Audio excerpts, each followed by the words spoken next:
সারা জীবন পড়ালেখা করবেন, তারপর হচ্ছে পড়ালেখা শেষ করে হয়তো ভালো একটা জব পাবেন।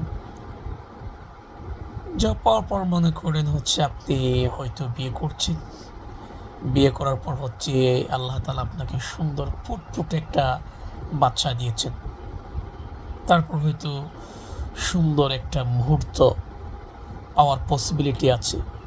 সুখে শান্তিতে বসবাস করার একটা সিচুয়েশন মুহূর্ত আপনার সামনে আসছে।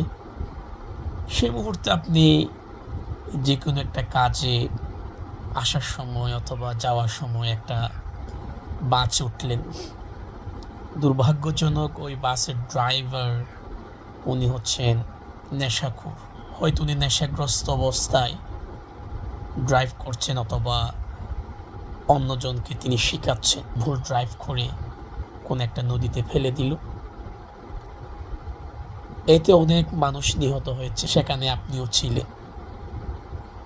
এখানে একজন শুধু নেশাখোর ড্রাইভার নিহত হয়েছে বিষয়টা এমন না, আপনার মতো আরও অনেকে এখানে নিহত হয়েছে, যাদের সুখ শান্তি পাওয়ার একটা মুহূর্ত আশা করছিল, কিন্তু এক মুহূর্তে আপনার জীবন শেষ হয়ে গেল।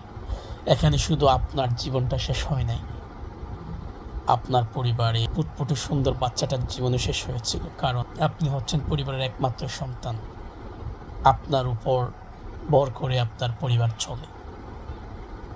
শেষ হয়ে গেল একটা পরিবার।